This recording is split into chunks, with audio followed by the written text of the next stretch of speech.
Hey there again, this is Nate. Today I'm very excited because finally, after who knows how many months and so many comments on my channel and my videos, I am finally able to bring you guys part 2 of the 70-200mm f2.8 lens review. I thank you guys for being patient for me. I had a lot of stuff going on this school year, and I never really did get around to doing part 2 of it. But I'm very happy to finally be able to bring to you part 2 of one of my favorite lenses of all time. So let's jump right into it. Okay, so I left off the first half of my review discussing the VR on the 70-200mm lens. And I want to just give you an actual demonstration of the VR on this lens now. For those of you who have seen my review of the 55-200mm lens, you will know that I wasn't a big fan of the noise that it made. It just had a very shrill noise that really just didn't sit well with me. I wasn't too fond of that. But this lens is very quiet. So see if you can hear anything, which you probably won't be able to because it is very quiet.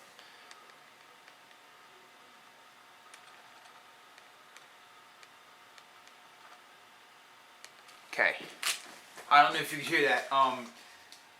The only real noise you get is the sound of the actual unit going in there when you wiggle the lens. That and a continuous kind of droning mechanical noise. It does not have that high-pitched noise that the other one did, and I'm very happy about that because I use this lens with the VR all the time, and I can because it doesn't bother me like the other one did. So the VR on this lens is much better.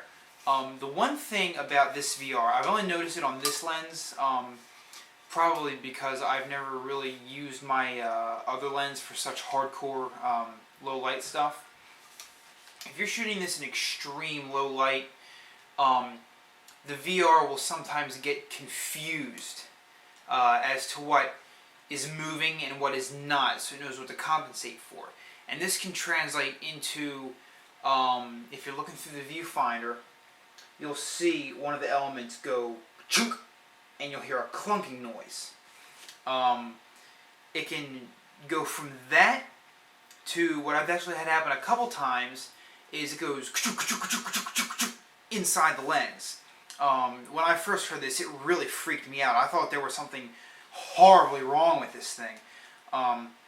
But I took it into the camera shop, and the guy said that that's all it was the VR system was getting confused as to what was moving and what was not, and what to compensate the movement for. So if this happens to you with this lens, don't worry about it.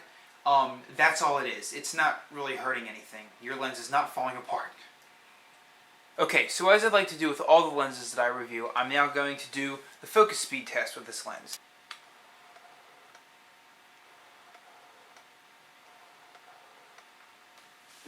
Certainly not a slouch. It's not as fast, not quite as fast as my 24-70mm, but I explained why in the review of that lens. So if you want to hear a little bit about that, go and check out that video. I explain some of the finer differences between the autofocus of these two lenses in that video. So now I've got it switched to infinity to 2.5. So let's see how much quicker it goes now, and trust me, it is a lot faster.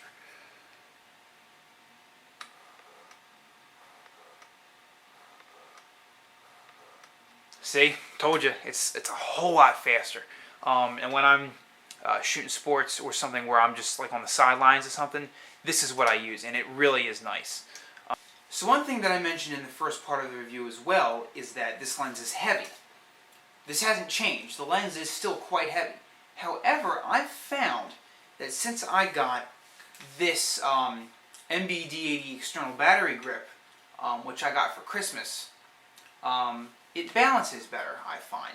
It's, number one, easier to hold on to the camera, and that alone really does help. But since it's got this extra weight, since it has these two batteries in the back here, I find that it really does balance a little better and makes the weight not as noticeable. Like I said, I got this for Christmas, and I did that previous review back in October of 2008, so I had obviously not had the opportunity to make that assessment back then because I simply did not have this.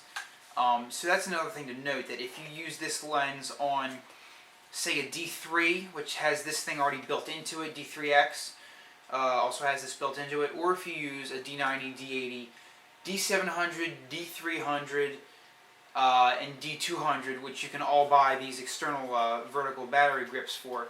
I'm not sure about any of the older ones like the D70, D70S. I don't know if those have them. Or any other cameras for that matter that can have one of these battery grips. You might find that it balances a little bit better. So keep that in mind. There is one quick little thing I want to show you. Since this lens is heavy, carrying it around can become quite a chore. So if you do like I do, which is to thread your hand through the strap when you're carrying this lens, what you can do is you can hold it like this. I find it easier to hold it on the bottom because I have this grip, but you could also hold it right here. Here's what I do. I cradle it in my arm like this, and then I grab it right here. So it's almost like I'm carrying a baby or something. And it supports it very well, and makes it much easier to carry around. And then just stick your other hand down on the bottom like that. And it makes this thing a lot easier to carry around, especially if you're weaving through crowds like I do every now and then. So this might help you if you find carrying this lens over a long period, if you're out all day shooting something, this might be something to keep in mind. Another thing I never mentioned about this lens in my part 1 of the review is that it has these little buttons right here on the side. See, here's one, and there's one, and there's one. And what those do are they allow you to lock the focus. So say you're taking a picture and you've got it composed where you want it, you can click the button, take your finger off the button, and take the picture. What could happen though, it actually just happened to me, I just noticed this, is that if you leave it long enough, the VR will actually shut off, which I thought was a little odd. But the button does what it's supposed to, which is to hold the focus and allow you to take your pictures quickly. I just thought it was a little strange that the VR shut off after a while. Watch, and I'll do it again. So, there's the picture. It's composed. I go over here, push the button, let go, and there goes the VR. I don't know why it does that. It's not a big problem because I personally never, ever use these buttons. I probably paid a huge premium for them, and I absolutely never use them. I just keep my finger held down on the button or hold it sideways on the button over here.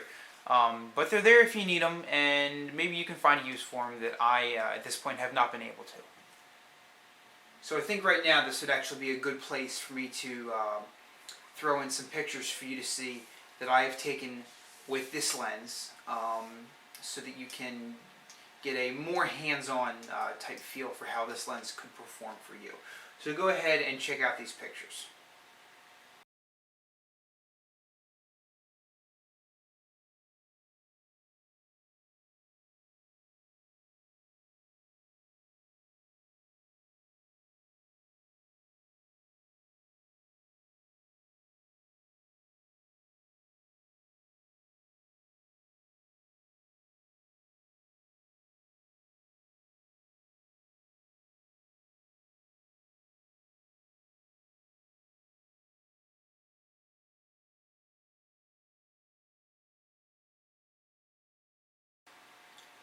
So I think that'll just about bring me to the end of my review of the Nikon 70-200mm f2.8 lens. I know that all of you out there are going to have a lot of questions before you go down and plunk down this kind of money on this thing. So please, you guys know how to reach me. Any way you want, anytime you want. Just let me know what your questions are, and I'll answer them the best I can. If you have any very specific questions that you'd like to see done in a video, I can do those as well. Please let me know, guys. I want to help you guys as much as I can in the investment of this lens, because it is quite an investment. My name is Nate, and I hope you've enjoyed this review of the Nikon 70-200mm f2.8 lens.